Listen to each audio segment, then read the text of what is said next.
শিক্ষাটা যে প্রত্যেকজন মানুষের জন্য দরকার। আমরাও প্রত্যেকজন মানুষই নিজের শক্তিরে আমরা চিনি না। একচুয়ালি যদি দেখবার না আমার ভিতরে বহুত শক্তি আছে, সেই শক্তিগুলো কি আমরা বাইর করারই না। হ্যালো বন্ধুরা, আপনারা নিশ্চয়ই ভালো আছেন। একচুয়ালি আমরা প্রত্যেকজন মানুষই চাই জীবনে বড় কিছু করার জন্য, কিন্তু আমরা পারি না। তার কারণ আঙ্গু ভিতরে যেটা শক্তি, আঙ্গু ভিতরে যেটা সাহস, এই সাহসটার ভিতরে আমরা কি করি জানি না, আমরা নিজেই নিজেদের চিনি না। আর এই কথা মানে আপনি নিজের ভিতরের কথাখানি জানার জন্য আপনার এসে এমন একটা গল্প শেয়ার করুন, যে গল্পটা শুনলে আপনার মধ্যেও আপনারও মনে হবো যে না, লাইফে আপনিও কিছু করার যায়।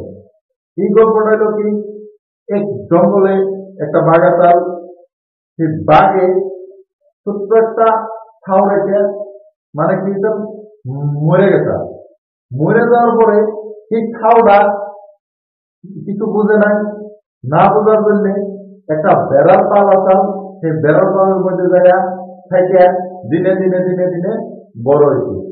বড় হওয়ার পরে একদিন সেই যে বেড়ার পালটা আসাল, সেই পালটার নগে এক নগে ঘুরবার যেতেই আর একটা বাঘ দেখে সে বেড়া পালবে আক্রমণ করছে। আক্রমণ করার পরে এই যে বাঘটা আক্রমণ করলো, সে বাঘটা ভাবলো যে অ্যাকচুয়ালি এই যে বেড়া পালের ভিতরে আর একটা বাঘ দৌড়বার চাইছে, কিন্তু এই বাঘটা আমারে দেখে তীরে দৌড়বার চাইছে। সে এই যে বাঘটা আক্রমণ করলো, সে বাঘটা ভাবলো যে আমি বেড়ার পাশে দৌড়বাটা বাদ দিয়ে আমি অ্যাকচুয়ালি এই যেটা বাঘ, সেই বাঘের কথা দৌড় বেড়ে দেখি যে এই অ্যাকচুয়ালি আমারই দেখে দৌড় পাচ্ছে। অ্যাকচুয়ালি সেই বাঘটা তারপরে ওই বাঘটাকে ধরলো। ধরার পরে এই খাও বাঘটাই মানে যখন আমি বড় হয়েছে, বড় হওয়ার পরে কইলো যে অ্যাকচুয়ালি আমারে তুমি খাইও না, আমারে তুমি ধরো না, আমারে তুমি ছাইড়ে দাও। সেই বাঘটা কইলো যে তুমি এমন করে কথা কইতে চাইছো কে, তুমিও তো আমার মতন একটা বাঘ, তোমার আমি কি এরে ধরবো, তোমার আমি কি এরে মানে খামু, তোমার তো আমি খাবো না, কারণ তুমি একটা বাঘ, আমার মতন শক্তিশালী একটা মানে জন্তু, বনের রাজা। যে এই কথাটা শোনার পরে ও ভাবলো যে না, আমি তো একটা বেড়ার খাও অ্যাকচুয়ালি, কিন্তু দেখতে পারতাম।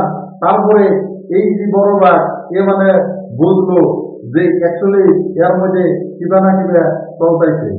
তার জন্য এই বাঘটারে কি করলো, নদীর পানিতে নিয়ে গেল। নদীর পানি নিয়ে যায় সেই পানিতে ওর মানে যেটা পেয়ারাটা কি করলো দেখাইলো। দেখানোর পরে ভাবলো যে এই পেয়ারা যখন মানে দেখলো, ভাবলো আচরিত, এই পেয়ারা দেখে মানে এমন একটা মানে ওর মধ্যে ফিলিং চাইলো, আমি একটা বাঘ, এতদিন আমি ভেড়ার পালের মধ্যে থাকছি। তারপরে ওর যেটা শক্তি, সেই শক্তিটা ওই মানে ফিরে পাইলো। ওই এমন একটা হুঙ্কার দিল যেন নাকি পুরা জঙ্গল মানে কাঁপে উঠলো। যে বন্ধুরা, এই গল্প থেকে একটা শিক্ষাই আমরা পাইতেছি, যে শিক্ষাটা যে প্রত্যেকজন মানুষের জন্য দরকার।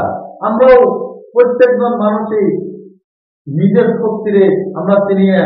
একচুয়ালি যদি দেখবার না আমার ভিতরে বহুত শক্তি আছে, সেই শক্তিগুলো কি আমরা বাইর করারই না। আঙ্গো চারপাশে যেটা মানুষ থাকে, যেটা সম্পর্কীয় বা আঙ্গ বন্ধু বান্ধব থাকে, তাও মানে এমন কিছু কাম আঙ্গ মাধ্যমে করায়, যদিও সেই কামগুলা করার পরে আমরা নিজের নিজের শক্তি, এই শক্তিকে চিনি না। যেমন ধরেন বাঘ একটা বনের রাজা, কিন্তু একটা বেড়ার পালের লগে থেকে ওর যেটা মানে শক্তি, সেই শক্তিটা মানে কি করে হেরে ফেলা। তেমন আমি কিছুমান বন্ধু বান্ধবের লগে থেকে আমার যেটা শক্তি, সেই শক্তিটা আমরা কি করি হেরে ফেলাই। গতিকে আপনারা সবচেয়ে বড় কথা, লাইফে যদি সাকসেস হতে চান, তাহলে আপনার যেটা বন্ধু বান্ধব হিন্না আপনি কি করা লাগবো বাঁচান লাগবো বাইচা না লাগবো যে আপনি লাইফে কেমনে করে সাকসেস হবে। ধন্যবাদ ভিডিওটা দেখার জন্য।